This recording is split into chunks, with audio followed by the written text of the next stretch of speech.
अहिल्यानगर तालुक्यातील खंडाळा येथील राजयोग हॉटेल या ठिकाणी सुरू असलेल्या वेश्या व्यवसायावर स्थानिक गुन्हे शाखेनं छापा टाकत केलेल्या कारवाईत आरोपींविरुद्ध पिटा कायद्याअंतर्गत गुन्हा दाखल करण्यात आलाय।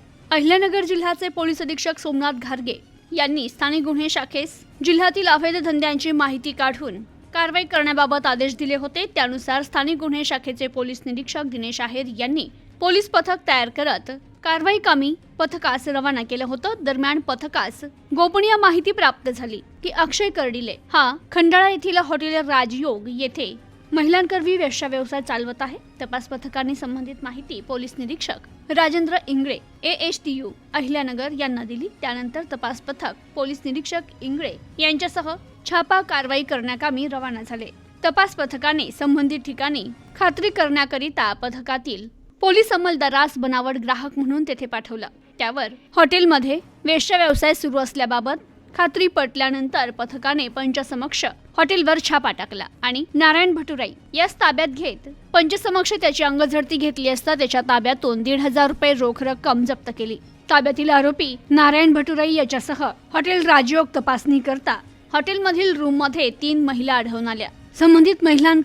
संबंधित महिलांकडे विचारणा केली असता त्यांनी अक्षय कर्डिले याने त्यांना वेश्या व्यवसायाकरिता आणल्याचं सांगून ग्राहकांकडून पैसे घेऊन त्यातून आम्हाला काही पैसे देतात आणि काही पैसे त्यांच्याकडे ठेवून महिलांकडून वेश्या व्यवसाय करून घेतात। त्यातून मिळणाऱ्या पैशावर त्यांची उपजीविका चालत असल्याची माहिती सांगितली। तर संबंधित पथकाने यातील महिलांची सुटका केली आहे। पंचासमक्ष पथकाने हॉटेल राजयोग खंडाळा आरोपी अक्षय कर्डिले याचा शोध घेत तो आढळून आल्याने त्याला ताब्यात घेतला आणि त्याच्या ताब्यातून 1,00,000 रुपये किमतीचा सॅमसंग कंपनीचा एक मोबाईल तपास कामी जप्त केलाय।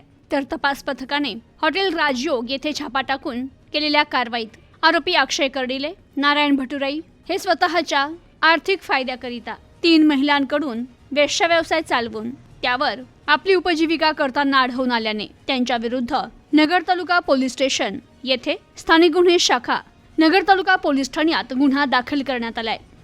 Bureau report news today 24।